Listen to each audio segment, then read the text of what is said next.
شرور أنفسنا وسيئات أعمالنا. من يهده الله فلا مضل له ومن يضلل فلا هادي له. أشهد أن لا إله إلا الله وحده لا شريك له، وأشهد أن محمدا عبده ورسوله. اللهم صل على محمد وعلى آله وأصحابه ومن تبعهم بإحسان إلى يوم الدين. اللهم علمنا بما جهلنا وذكرنا منه ما نسينا. ربنا زدنا علما وارزقنا فهما.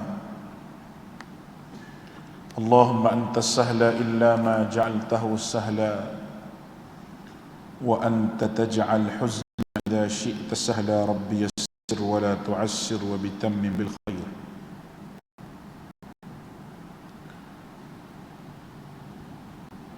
Alhamdulillah, bersyukur kita kehadrat Allah Subhanahu wa taala dengan limpah kurniaan nikmat daripada Allah. Kita dapat bersama-sama pada malam ini setelah kita berhenti sebabkan PKP juga wabak yang melanda. Pada malam ini kita sambung balik cerita berkenaan dengan hubbun nabi wa alamatuha. Ciri-ciri orang yang mencintai Nabi sallallahu alaihi wasallam. Kita berada pada tajuk ciri yang ketiga, mematuhi segala arahan Nabi dan meninggalkan segala larangan. Ciri-ciri orang yang cinta kepada Nabi iaitu mereka yang patuh dengan apa yang Allah suruh dan tinggal apa yang Allah Ta'ala larang. Itu apa yang Nabi suruh juga dan apa yang Nabi larang. Tuan kitab kita ini Dr. Fadli Ilahi Zahir, adik kepada Syekh Ihsan Ilahi, mendatangkan beberapa kisah juga dalam bab ini yang kita telah baca. Di antaranya sahabat melaksanakan dengan pantas apa sahaja arahan Nabi sallallahu alaihi wasallam. Sebagai contoh kisah pada malam ini, kita berada pada kisah yang mana para sahabat menterbalikkan periuk yang sedang mendidih yang di dalamnya daging setelah mendengar seruan pengharaman daging tersebut. Para sahabat melakukan beberapa perkara yang disukai dan digemari mereka, namun mereka dengan pantas menjauhkan diri daripadanya setelah mendengar larangan baginda.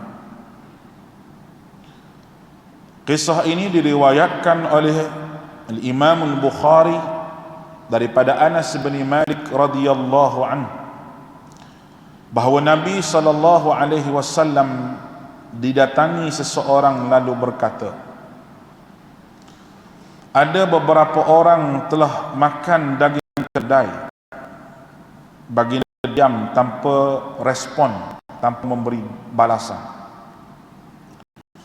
Kemudian orang itu datang kali kedua dan berkata, ada beberapa orang telah makan daging keldai. Baginda tetap diam. Orang itu datang lagi buat kali yang ketiga dan berkata, keldai-keldai tadi sudah habis dimakan.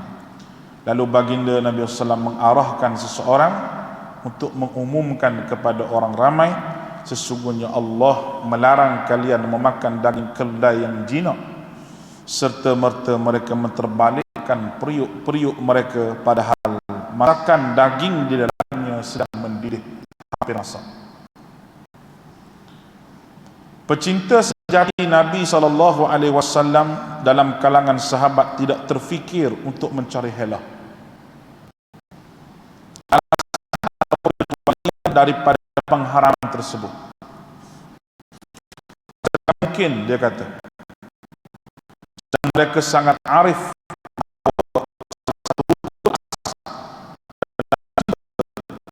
dah hawa nafsu, pecinta harus menuruti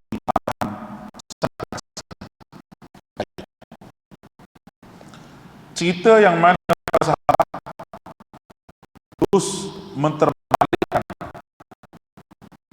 daging keledai yang jinak apabila Nabi SAW sebut berkenaan dengan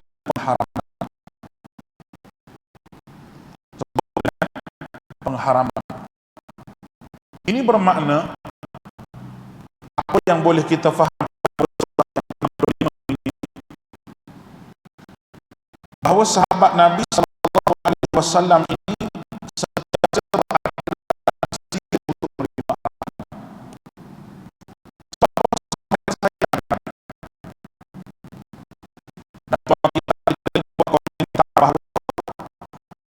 mereka tidak sebagaimana yang berlaku pada zaman Nabi SAW, yang mana Bani Israel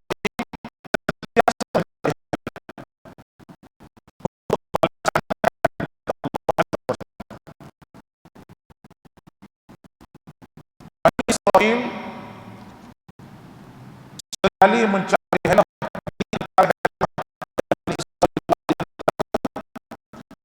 itu apabila Nabi Musa ditunjukkan oleh Allah supaya Bani Israel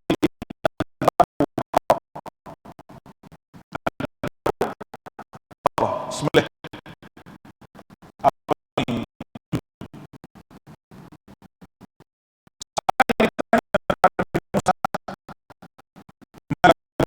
lembu warna, lembu gemuk ke lembu kurus, yang orang pelihara ke yang duduk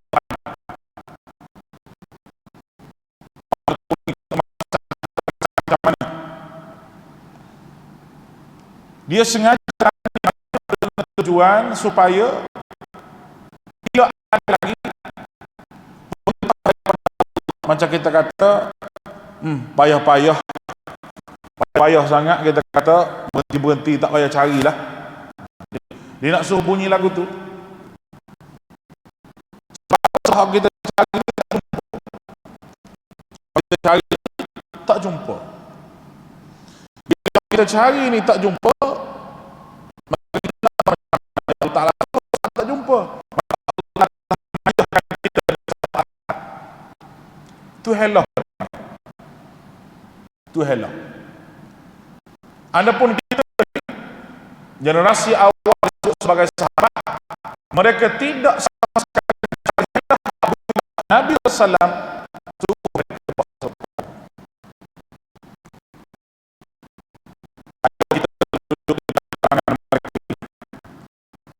kalau kita duduk daripada kalangan mereka, kita kata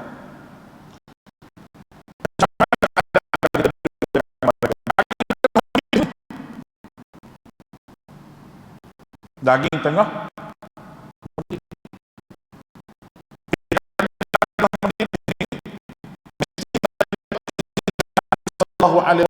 kita kata sikit lagi tak mendidih, nak masak dah ni, makanlah boleh sikit senduk ke. Tapi sahabat tidak ada benda begitu. Mereka mentaati sebab dalam keadaan mereka cinta sungguh-sungguh kepada Nabi SAW, bukan main-main. Mereka sayang dan mereka kasih betul-betul pada Nabi.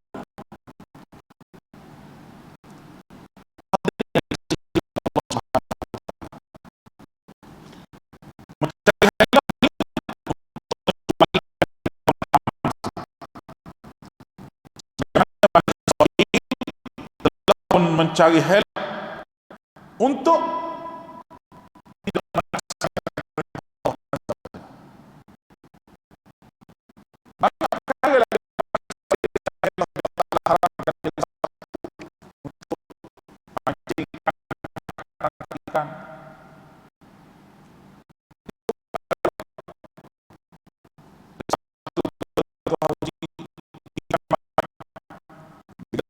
buka saja.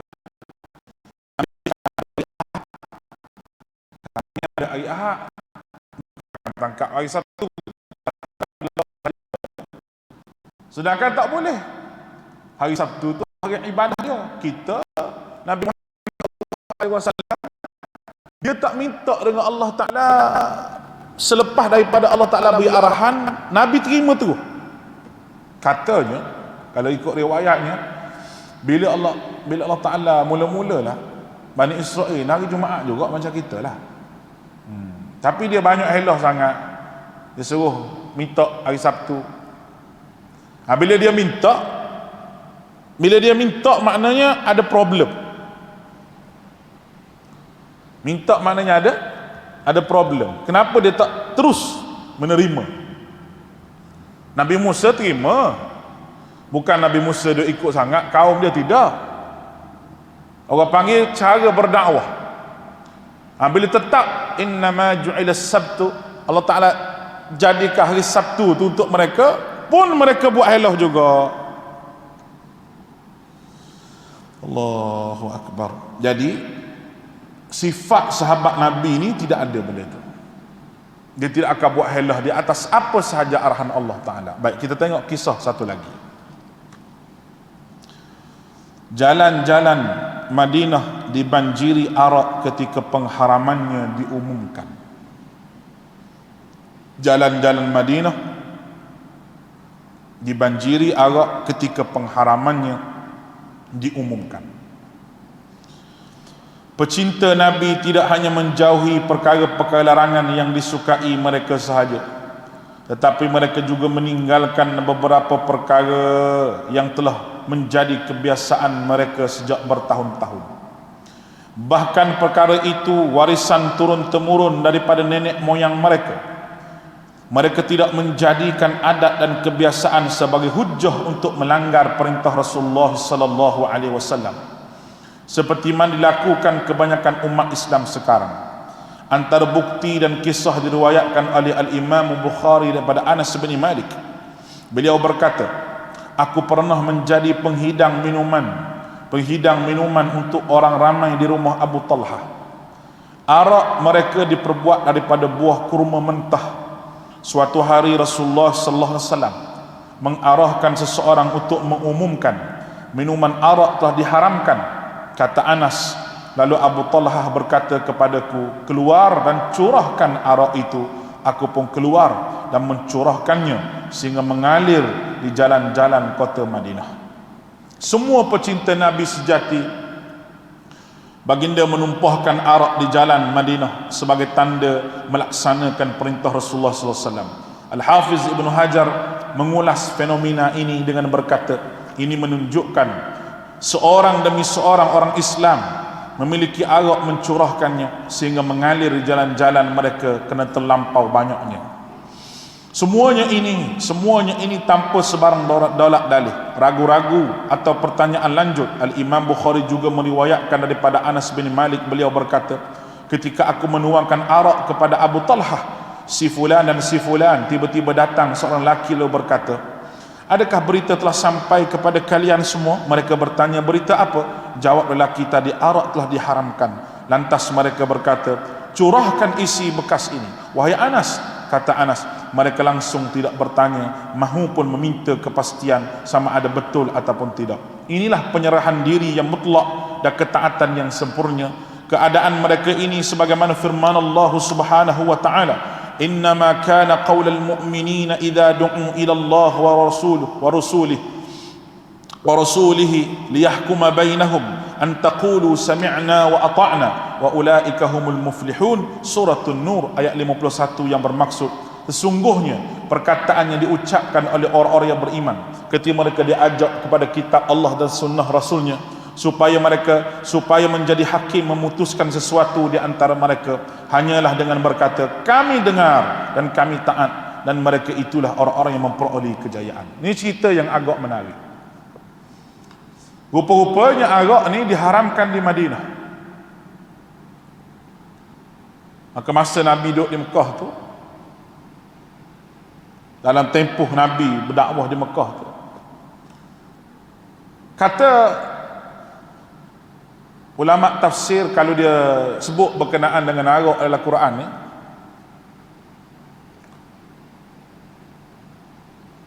apabila disebut yas'alunaka al-khamr wal maisir, mereka tanya arak ni, kul fihi ma ithmun kabir, dia merupakan ithmun kabir, kekejian yang besar. Manfaatnya sikit, wa ithmuhuma akbaru min naf'ihima, nafaatnya sikit. Kalau orang baca ayat ni dengan tidak merujuk hadis ataupun dia tidak belajar usul tafsir, dia akan kata boleh minum arak sebab manfaat ada juga, dia kata. Al-khamru, arak ni sebarang benda yang memabukkan. Apa yang memabukkan dikira arak, termasuk dalam arak yang haram. Masa tu arak tak haram lagi. Ada kalangan sahabat semayang,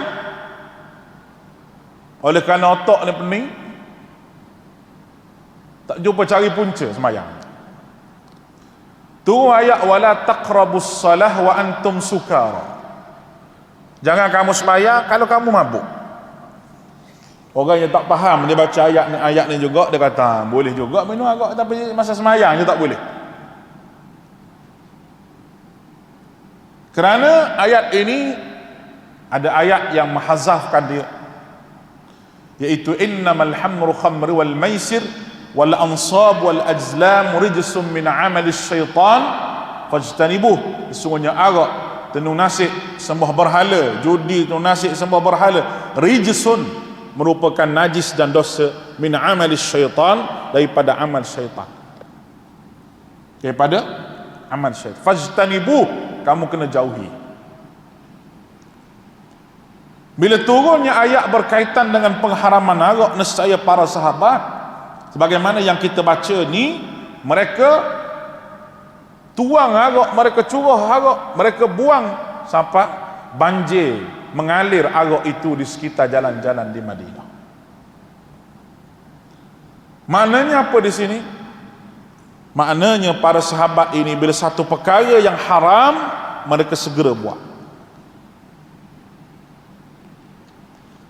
Baik. Ada juga yang bertanya, kenapa Allah Ta'ala tidak mengharamkan daripada awal arak ni? Mengharamkan daripada awal, sehingga di Madinah baru mengharamkan arak. Kenapa tidak berlaku di Mekah? Dan tuan yang dikasihi oleh Allah, Allah Ta'ala yang maha mengetahui perangai dan gerak-geri manusia ni, dan Allah lah yang tahu yang mana yang diutamakan, yang mana perlu tidak duduk di belakang. Fokus utama ketika dakwah Nabi SAW iaitu nak hapuskan syirik yang merupakan najis, kotor dalam tubuh manusia lebih pada arak lagi. Saya sebut gini ni bukan makna boleh minum arak zaman sekarang ni, kena faham dengan betul-betul. Tapi nak sebut step dakwah Nabi tu. Ada perkara yang menjadi adab bersam jahiliyah. Arak ni menjadi adab bersam mereka. Mereka minum arak. Mereka campurkan arak itu perahan daripada buah-buahan, mereka campur dengan darah kadang-kadang. Darah yang mula-mula disembelih itu. Itu juga diharamkan oleh Allah. Damam masfuhan, itu darah yang mengalir. Mereka ambil bersama dengan jus buah tadi, anggur apa, mereka peram supaya jadi lebih manis, lebih enak. Sedangkan darah, kalau kita sembelih lembu ke sembelih apa binatang hak sembelihan ini, darah yang keluar itu adalah darah yang kotor, yang keluar daripada tubuh binatang tu, darah yang kotor. Darah yang kita kata bukan tak sama dengan darah yang duduk dalam daging tu. Jangan silap faham lah. Kerana ada orang kita ni, dia sembelih lembu, dia basuh daging sampai daging tu pucat, sebab dia kata darah. Bila dia masak tak sedap lah, dia tak sedap kalau dia masak, sebab darah yang duduk dalam daging itu tidak pernah menjadi najis. Sebagaimana Aisyah radhiyallahu anha masak daging tersebut, letak di atas orang panggil tuku batu tu, Aisyah letak di situ dan mendidih daging tersebut, dan didih tu ada kesan merah-merah yang air daripada daging tersebut. Rasulullah makan dan Aisyah pun makan. Bermakna darah daripada daging tu tidak jadi masalah. Damam masfuhan, darah yang mengalir, darah yang mengalir, terutamanya ketika disembelih macam saya sebut tadi. Jadi arak ni diperam bersama dengan benda itu supaya jadi khayal terlebih. Kenapa arak tu diharamkan? Diharamkan bukan daripada awal tapi akhir, kerana saya sebut tadi, arak yang pertama sekali Allah Ta'ala maha mengetahui benda yang perlu difokus utama sekali. Utama sekali macam mana? Jangan silap faham. Jangan kita tuduh Nabi pula, oh Nabi, kira Nabi minum juga lah sebelum daripada haram ni. Jangan kita kata gitu. Tak. Nabi dijaga oleh Allah daripada benda-benda yang membinasakan akal. Sebab benda ni dimainkan oleh orang yang subur untuk menyesatkan. Golongan-golongan disebut sebagai orientalis ni, dia main benda ni. Dia kata arak ni pengharamannya di Madinah. Masa di Mekah tu maknanya sahabat minum arak. Dalilnya Allah Ta'ala sebut wala taqrabus salah wa antum sukara, jangan kamu sembahyang kalau kamu mabuk. Jadi bolehkah kita kata hadis yang sahabat riwayat tu dalam keadaan dia tak mabuk? Tu dia. Boleh faham tak ni? Kita nak sebut macam mana? Arak ni kan mabuk. Ada sahabat meriwayatkan hadis, adakah dalam keadaan mabuk? Jadi kita nak kata betul macam mana kalau dia mabuk? Golongan anti hadis, golongan liberal, golongan orientalis digunakan benda tu. Jawapannya, jangan kamu sedap mulut menuduh sahabat ni minum arak. Tidak ada. Tidak ada. Dan sahabat tak buat kerja benda-benda begitu. Jangan samakan sahabat tu dengan kita. Jangan. Kerana sahabat ini pelengkap kepada hukum syariat ini. Nak tengok macam mana orang laksana syariat Nabi SAW, tengoklah para sahabat. Mereka diberi jaminan oleh Allah Subhanahu wa taala dengan mengatakan radhiyallahu anhum wa radu an. Allah itu mereka. Allah Ta'ala puji orang Ansar, Allah Ta'ala puji orang Muhajirin. Cuma apabila bab arak ni nak sebut bahawa mereka patuh kepada Allah, sampai arak-arak yang mereka peram tu mereka semua curah, mereka tak tinggal walaupun satu. La hawla wala quwwata illa billah. Ni bab arak. Dan saya sebut tadi benda yang haram, arak ni najis.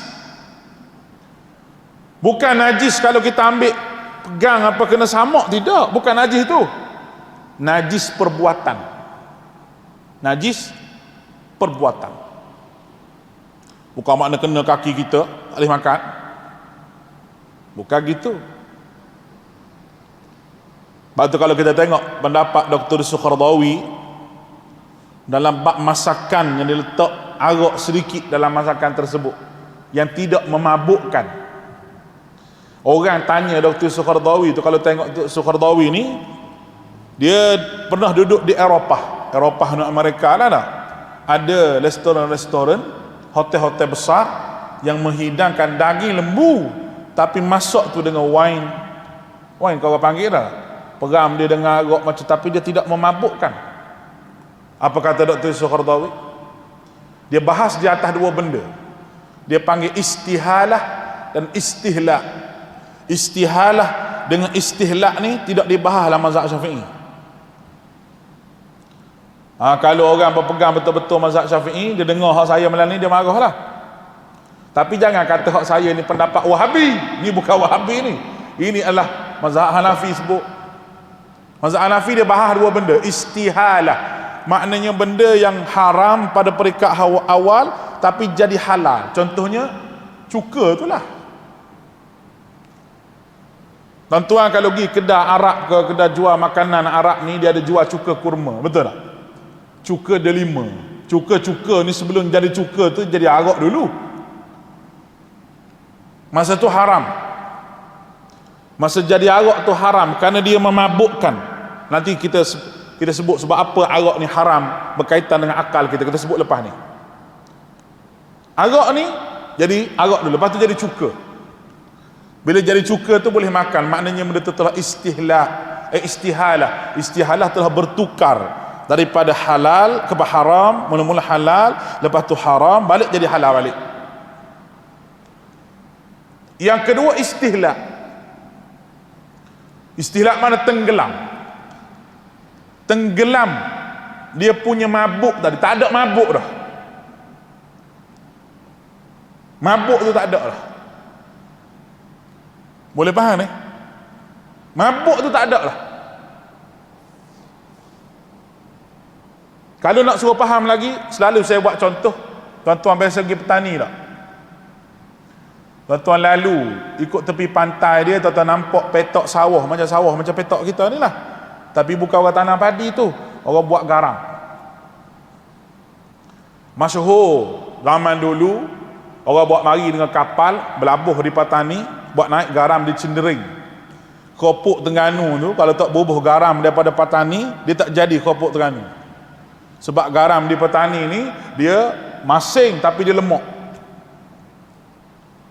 Atau bukan hadis Nabi tu, atau cerita orang tua-tua dulu. Hak buat keropok peringkat awal tu naik di Cendering, mana kakuk dengan berguni garam daripada petani. Kalau kita pergi di sawah petok garam itu, luah dalam tu biawak pun ada, apa pun ada duk lalu, mati dalam garam tu. Balik ni tak makan garam dah kita. Nah, dia tak ada dah rupa biawak tu, tak ada dah rupa binatang dalam tu lalat ke apa, tak ada dah. Dia istihla, dia tenggelam dalam tu, maka halal lah. Dalam mazhab Syafi'i tidak dibahaskan istihalah dan istihla.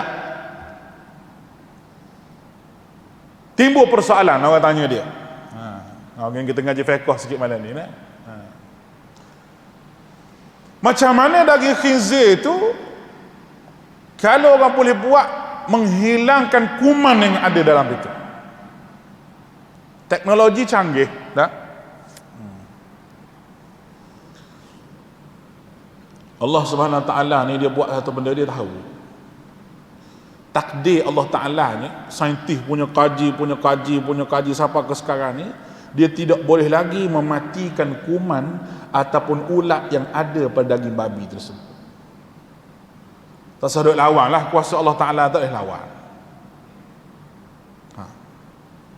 Dan kalau boleh lah, kalau kita cakap kalau ni lah, mana tahu satu hari nanti kalau boleh pun tak boleh juga. Sebab terang-terang Allah Ta'ala sebut lahmul khinzir, daging babi. Kerana apa yang kita makan, dia jadi tabiat diri kita, dia melekat, dia membawa kepada perangai kita. Babi ni perangai huduh, binatang yang tak ada guna sekali. Awak buat apa babi ni? Awak buat apa? Pegang anjing boleh jaga rumah. Nah, semua ada juga manfaat. Oh, kita jatuh apa ni, kita punya makanan dia ambil, dia letaklah sarang dia. Tolong juga bersih walaupun banyak semut rumah kita. Nah, ada manfaat. Tapi babi ni tak ada manfaat. Khinzir sebut babi kasar sangat. Tak ada manfaat. Khinzir tak ada manfaat. Takdir Allah Ta'ala hanya untuk kajian. Semua negara boleh kata kaji. Cuma timbullah persoalan yang baru yang saya telah sebutlah kuliah subuh saya kalau orang ikut selalu, bagaimana zaman hari ni dia buat daging organik, dia panggil daging organik. Dia bukan mari daripada lembu, daripada babi, tak. Dia mari daripada kimia apa, tak tahulah. Dia campur-campur, dia rasa sebiji macam daging. Dia buat makanan ni untuk orang yang bermazhab tak boleh makan daging.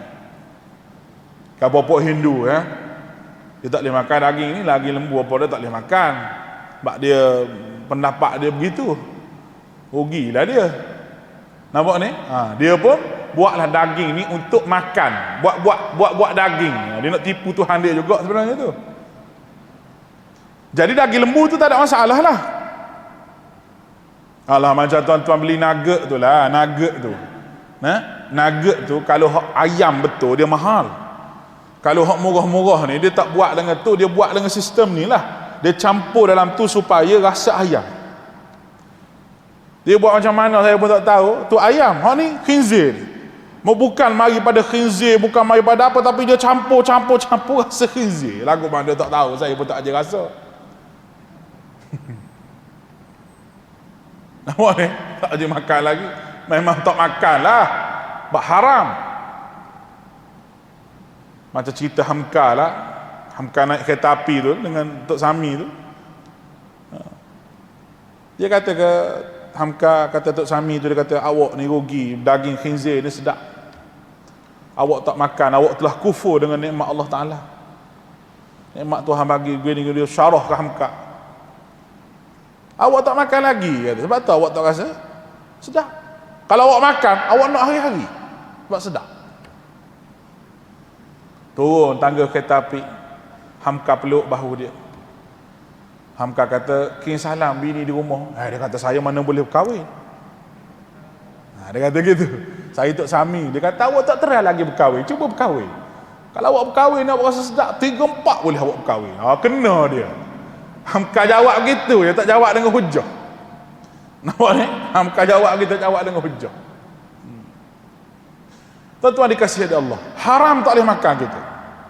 Jadi bila timbul pendapat tu, macam mana orang vegetarian ni apabila daging khinzir ada dia nak makan, bukan daging, bukan asal daripada khinzir pun, tapi rasa khinzir, rasa macam mana wallahu a'lam, na'udzubillah. Jawapannya haram juga. Kalau tak haram pun syubhah. Sebab bunyi je khinzir ni kita tak mau. Kita tak mau. Cuma jadi perbahasannya kasut. Itu penggunaan. Allah Ta'ala sebutlah Quran bab makanan. Kalau bab penggunaan atau khilaf. Saya sebut sekali lagi. Bab penggunaan khilaf. Kasut contoh kulit khinzir. Kita tak tahu kasut-kasut amahan ni kulit apa, kecuali dia sebut pada kita. Kalau sebut pada kita, kita pilihlah kulit lain banyak lagi. Sebab benda tu khilaf. Walaupun ada ulama kata boleh. Ulama kata daging. Hak lain boleh. Imam Syafi'i kata apa benda je yang mari pada khinzir, kulit ke apa ke tak boleh. Itu khilaf. Lama dia mau kerak video ni, dia kata ada ustaz tu suruh pakai kasut kulit babi pula. Kena aku. Bila dengar biar habis dulu, dengar biar habis dulu. Jadi arak tadi tu orang tanya Dr. Sukhardawi, ambil letak dalam makanan. Ambil letak dalam makanan. Jadi dia jawablah. Dia kata tak ada masalah nak makan sebab dia telah istihlak, ditenggelam dah dia punya mabuk tu. Tidaklah kata orang makan wine tu jadi mabuk, orang makan daging tu campur dengan arak tu jadi mabuk. Khaya tak boleh. Baik. Itu yang pertama. Yang keduanya, Islam mengharamkan arak ini ada sebab.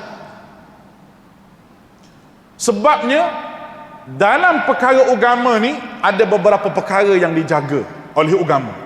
Yang pertama, agama jaga akidah. Murtad tak boleh. Paksa orang masuk Islam pun tak boleh. Setelah masuk Islam nak murtad pun tak boleh. La ikraha fid din. Tak ada paksaan untuk orang masuk agama Islam. Tak ada paksaan. Biar orang faham Islam tu, biar dia faham sungguh, baru dia masuk. Bukan masuk kerana nak kahwin, tidak. Kerana lepas masuk Islam nak murtad tak boleh. Nak jaga akidah ni, semua kena jaga akidah. Dan orang yang cuba merosakkan akidah ini hendaklah diperangi. Kalau jadi kerajaan kena perang. Sebagaimana Abu Bakar pernah memerangi orang yang tidak mahu bayar zakat kerana zakat ni rukun Islam yang berkaitan dengan akidah. Harta, tapi dia berkaitan dengan arahan Nabi sallallahu alaihi wasallam. Maka dia tak percaya dah nak bayar zakat lepas pada Nabi, sebab dia kata Nabi je jujur. Maka dia telah pun tidak mempertikai arahan Nabi sallallahu alaihi wasallam. Abu Bakar perang dengan mereka. Dan Abu Bakar juga memerangi golongan yang murtad. Musailamatul Kazzab, nabi yang baru. Nabi sebut man baddala dinuhu faqtuluh. Mana-mana orang yang tukar agama murtad nak dibunuh orang itu. Kita jangan pergi bunuh orang. Ini urusan kerajaan. Ini urusan kerajaan. Baik. Itu akidah. Tidak boleh sama sekali membiarkan akidah itu rosak. Tak boleh. Nak biarkan akidah itu rosak, tak boleh sama sekali. Kita kena mempertahankan akidah. Sebut je akidah, kena mempertahan. Benda-benda yang lubang-lubang yang boleh menuju kepada syirik, kita kena tutup. Tutup rapat-rapat. Yang pertama. Yang kedua, saya ambil masa 5 minit. Jangan azan lagi dah. Sikit lagi. Jangan-jangan jumpa ni. Bismillah. Baik. Yang keduanya Islam menjaga akal. Akal ni tak boleh kita nak buat jadi gila ke. Arak ni masalah akal ni. Kalau bila orang minum arak, dia mabuk, dia khayal, dia tak tahu apa, tak boleh. Maka Allah Ta'ala menetapkan arak ni ada hukuman dia bila orang minum arak. Mengikut hukuman yang ditentukan oleh kerajaan. Ada 40, ada zaman sahabat 80, ada 60 kali sebab. Kena sebab orang minum arak ni kalau dia Islam. Kalau dia tak Islam, dia minum arak banyak mana, segoni, selori pun ikut dia lah. Nampak ni? Betullah kita setuju sangat kerajaan kata jangan jual arak di kawasan permis orang Melayu. Memang betul lah. Kita tak setuju sebab orang Melayu Islam nak jual arak buat apa? Dia jual arak di kedai Cina duduk tengah pekan. Lepas tu orang Melayu ramai kawasan tu. Tak perlulah. Jadi kerajaan hari ni dia kurangkan lesen arak tu, dia kurang. Orang ada masalah duk jenama arak tu nama Timah baru ni dah. Timah tak kira jenama tu arak nama lah. Timah ke jenak ke Mekiyah ke apa ke, tak kira tu haram, dia tetap haram sampai bila-bila. Jenama tu nombor 2. Jadi kerajaan ni dia kena kurang hak lesen ni. Kena hadkan. Kilang-kilang arak tu kena hadkan pengeluaran dia. Hak selama ni duk keluar 10,000 sebotol, 10,000 botol sebulan, kena kurang berapa? 5,000 untuk rakyat ni tak minum arak. Kalau kerajaan tak boleh buat lagu tu, tak jadi kerajaan lah. Nampak ni? Sebab apa? Sebab esok tanggungjawab depan Allah Ta'ala. Duk kira berapa kapasiti orang yang bukan Islam dalam negara ni berapa. Dan pengeluaran arak yang keluar setiap bulan, setiap tahun dalam negara ni, adakah melebihi kapasiti yang ada? Peratus orang minum arak banyak mana? Kena kaji juga supaya mengeluarkan arak daripada kilang tu cukup-cukup. Supaya tak ada peluang untuk orang bukan Islam, untuk orang Islam membeli arak tu. Hanya untuk orang bukan Islam sahaja. Sebab tugas kerajaan. Kalau kerajaan tak buat, berdosa. Kita kena nasihat pada kerajaan.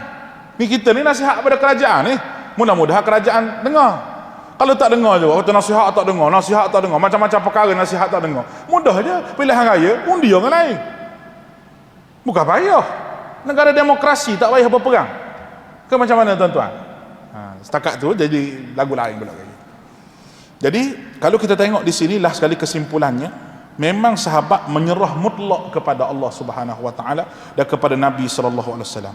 Dia buat mari ayat di sini, innama kana qaul mu'minin, insyaallah kita akan hurai pada minggu yang akan datang. Aqulu qawli hadza wa astaghfirullahal azim li wa lakum. Wa ufawwidu amri ila Allah. Innallaha basirun bil ibad. Assalamualaikum warahmatullahi